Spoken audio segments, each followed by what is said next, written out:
ሰላም እንዴት ናችሁ? ደህና ነኝ። ዛሬ ይዤላችሁ የመጣሁት ርዕስ ሙድ ስዊንግ ወይንም የስሜት ውዥንብር የሚል ርዕስ ነው ይዤ የመጣሁት።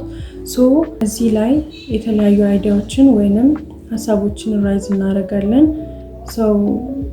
ከዛ ውስጥም የመጀመሪያው ምንድነው? እንዴት ነው ይሄ ነገር ሊፈጠር የሚችለው? እነማን ላይ ነው ሊፈጠር የሚችለው? ምን አይነት ምልክቶች አሉት? ይሄ ነገር በሚፈጠርበት ጊዜ ምን አይነት ሳይን ወይንም ምልክት ልናይ እንችላለን? ሌላ ደግሞ ምክንያቶች ውስጥ ምንድን ናቸው? እንዴትስ ነው ፊክስ ማድረግ የምንችለው ወይንም መፍትሄ ልንሰጠው የምንችለው ምን በማድረግ ነው የሚለውን እናያለን ማለት ነው። ሙድ ስዊንግ ይጀምራል ብለን የምናስባቸውን ኮመን የሆኑ ታይሞችን እናወራለን። ግን ይሄ ምን ላይ ቤስድ የሚያደርግ ነው? ሀፕን እንዲያደርግ የሚያደርጉ ሪዝኖች ላይ ቤስድ ሆነን ኮመን የሆኑ ታይሚንጎችን ዲቴል እናወራለን ማለት ነው። የመጀመሪያው ታይሚንግ ሙድ ስዊንግ ይፈጠራል ብለን የምናስበው የመጀመሪያው ታይሚንግ ምንድነው? አዶለሰንስ የምንለው ነው። አዶለሰንስ ማለት የአፍላ እድሜ ማለት ነው። ከ10 እስከ 19 ያሉ ልጆች ላይ ሙድ ስዊንግ ይፈጠራል ተብሎ ይገመታል። ምክንያቱም ደግሞ ምንድነው? ያ እድሜ የሆርሞናል ቼንጅ የሚያጋጥማቸው እድሜ ነው። ማንስትሪያል ሳይክል ላይ ሴቶች ሚኒማም ከ11 ደግሞ ከ12 ዓመት በኋላ ማንስትሬሽን መመልከት ይጀምራሉ አይደለ? በዛ እድሜ ውስጥ ኤክስፒሪየንስ ሊያደርጉት ይችላሉ። ዱሪንግ ፔሪድ ወይንም ደግሞ ከፔሪዷ ቀን በፊት ያንን ነገር ኤክስፒሪየንስ ልታደርግ ትችላለች። ሶስተኛው ምንድነው? ፕሬግናንሲ ወይንም ፖስት ፓርተም ምን ማለት ነው?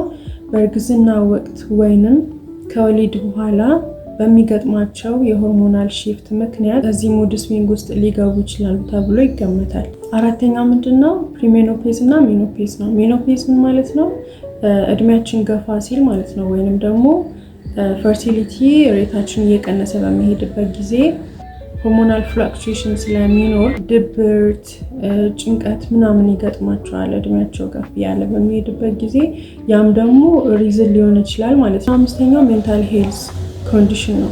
ሜንታሊ ጭንቀት ያለበት ወይንም ድብርት ያለበት በነገሮች ላይ በጣም ዲቴል እያብሰለሰለ ራሱን የሚያስጨንቅ ሰው the other one will be stress and lifestyle። ላይፍ ስታይላችን ለእኛ ምቹ ካልሆነ ጥሩ የሆነ ላይፍ ስታይል ከሌለን የመጀመሪያው ቲኔጀር ወይንም ከ10 እስከ 19 ዓመት ባላቸው ልጆች ላይ ሊከሰት ይችላል። can be also the other reason። ሌላው ርዕሳችን ምንድነው? እነማን ላይ ነው ይሄ ነገር ሊከሰት የሚችለው?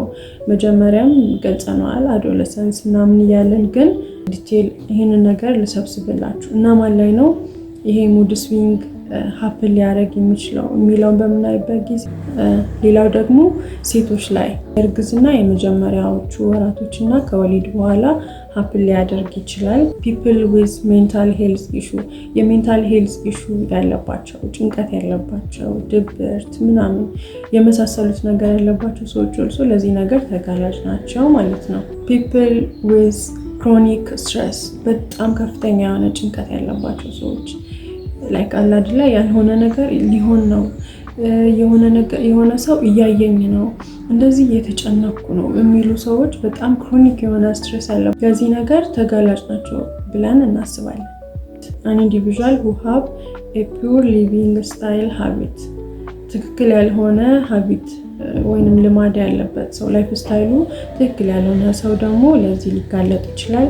እየተጨቆነ ያለ ሰው ማለትም አቢዩስ እየተደረገ ያለ ሰው፣ ስሜቱ ታፍኖ ያለ ሰው።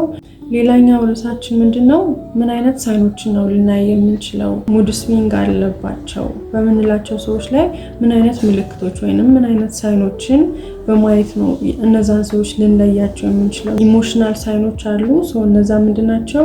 ሳደን ሺፍት ኦፍ ሃፒነስ፣ ሳድነስ፣ አንገር፣ አንዛይቲ ድንገት በጣም ደስተኛ ይሆናሉ፣ ከዛ ደግሞ ተመልሰው ያዝናሉ፣ እንደገና ተነስተው ይናደዳሉ፣ ደግሞ ተመልሰው ጭንቀት ውስጥ ይገባሉ።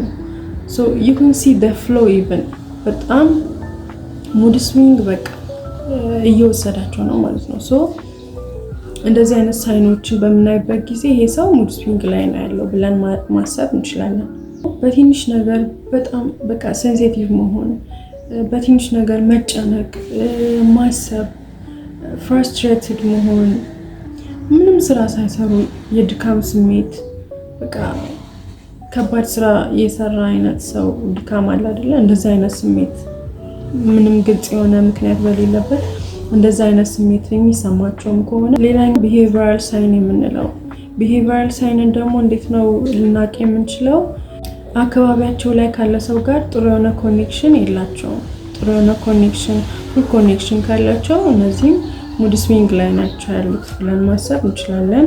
ፊዚካል ሳይን ብለን የምናስበው ደግሞ ከሰዎች ጋር ያላቸው ቅርበት በጣም ጥብቅ ያለ ይሆናል፣ ወይንም ደግሞ በቃ ምንም ከሰው ጋር ጭራሽ የማይገናኙ አይነት ሰዎች፣ ፊት የማያደርጉ አይነት ሰዎች ሆነው እናገኛቸዋለን። ይሄም አንዱ ምልክት ነው። ራስ ምታት ይኖራቸዋል፣ የድብርት ኬዝ ይኖራል። ኮሚኒኬሽን ኤንድ ሪሌሽንሺፕ ስታተስ ጥሩ የሆነ ኮሚኒኬሽንን ሜንቴን ማድረግ አይችሉም። በዚህ ምክንያት ከብዙ ሰው ጋር ከሰዎች ጋር ብዙ አይዋሃዱም፣ አይቀላቀሉም ማለት ነው። ዝም ብለው ድንገት ተነስተው ይቅርታ ይጠይቃሉ። ምንም ያጠፉት ነገር ሳይታወቅ እናትፍታል እናትሻል ቢባሉ የሚያውቁት ነገር የለም፣ ግን በቃ አፖሎጃይዝ ያደርጋሉ ወይ ደግሞ ፒፕል ፕሌዚንግ ናቸው። የመጨረሻውና ዋነኛው ፖይንታችን ምንድን ነው? ሶሉሽን ወይንም ደግሞ መፍትሄ የምንለው ነው። ምን አይነት መፍትሄ ነው መውሰድ የምንችለው ለዚህ ሙድ ስዊንግ እኛ ጋር ድርሽ እንዳይል ምን አድርገን ነው በምን አይነት ወይ ነው ከኛ ሪሙቭ ልናደርግ የምንችለው የሚለውን በምናይበት ጊዜ የመጀመሪያው ስቴፓችን ምንድን ነው? ቼንጂንግ አወር ላይፍ ስታይላችንን አኗኗራችንን መቀየር መቻል አለብን። ለምሳሌ ሬጉላር የሆነ ኤክሰርሳይዝ ማድረግ፣ ባላንስድ ዳየት፣ ስሊፒንግ፣ ስትረስ ማኔጅመንት ኦልሶ ኬን ቢ ዘ ሶሉሽን ፎር ዲስ። ሁለተኛው ሜንታል ሄልዝ ሳፖርት።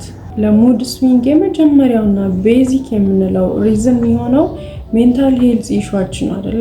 ለሜንታል ሄልዝ ኢሹ ደግሞ ሳፖርት ያስፈልገናል፣ ግዴታ ነው። አንዳንዱ ከፈጣሪው ጋር ኮኔክትድ ይሆንና ራሱን ከዛ ነገር ጎትቶ ያወጣል፣ which is በጣም አሪፍ ነገር። ምክንያቱም አሁን አምጥተን ያ ሰው ችግራችንን ሰምቶ ፊገር አውት አድርጎ አግዞን ምናምን እኛም የቻልነውና it takes a lot of energy አይደለ? በጣም አሪፉ ነገር ምንድነው? ከፈጣሪ ጋር ያለን ኮኔክሽን አሪፍ በማድረግ ወዲያውኑ ሶሉሽን ማግኘት፣ ያ በጣም ጥንካሬን ያሳያል። እንደዛ ማድረግ ካልቻለን ግን የሰዎችን እርዳታ መጠየቅ እንችላለን።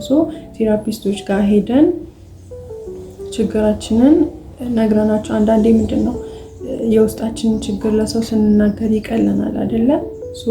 ልክ እንደዛው ችግሮቻችንን ለዛ ላይ ቴራፒስት ነግረነው አማክረነው የሆነ ወይ መሄድ እንችላለን።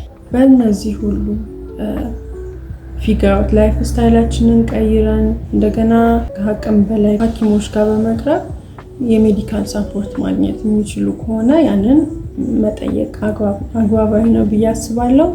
ለዛሬ ይዤላችሁ የመጣሁት ርዕስ ይህንን ነው። እዚህ ውስጥ ምንድን ያወራ ነው? በመጀመሪያ ያነሳነው ርዕስ ምንድን ነው? ዲፔንዲንግ ኦን ኬዝ ኮመን የሆኑ ታይሞችን ሙድ ስዊንግ ይፈጠራል ብለን የምናስባቸውን ታይሞች አውርተናል። ሁለተኛው ደግሞ ምን አይነት ምልክት ሊያሳይ ይችላል የሚለውን ነገር አውርተናል። በመጨረሻም ደግሞ ያወራነው ስለምንድን ነው? ሶሉሽኑ ምንድን ነው? ሙድ ስዊንግ የሆነ ሰው ከገጠመው ምን ሊያደርግ ይችላል የሚለውን ነገር አውርተናል። በመጨረሻም የምንመለከተው ኤጅ ቨርሰስ ፐርሰንቴጅ የሆነውን ግራፍ ነው about mood swing። ታችሁ ከሆነ ቲኔጀር ላይ ያሉ ልጆች 70% ያህል ሙድ ስዊንግ ይገጥማቸዋል። ማክሲማሙን ሬንጅ የሚወስዱት እነሱ ናቸው ማለት ነው። የመጨረሻዎቹ ቢስ የሚደረጉ ሰዎች ናቸው የመጨረሻውን 25% ይይዙት ማለት ነው። ሙድ ስዊንግ ወይም የስሜት ውዥንብር ነው። አይ ሆፕ ይህ ነገር ይጠቅማችኋል ብዬ አስባለሁ። ከጠቀማችሁ ሰብስክራይብ በማድረግ የደወል ምልክቷን እየተጫናችሁ የምሰራቸው ቪዲዮዎች በየወቅቱ እንዲደርሳችሁ አድርጉ። ለኔም ደግሞ ይጠቅመኛል። ወዳችኋለሁ። have a nice day. Bye.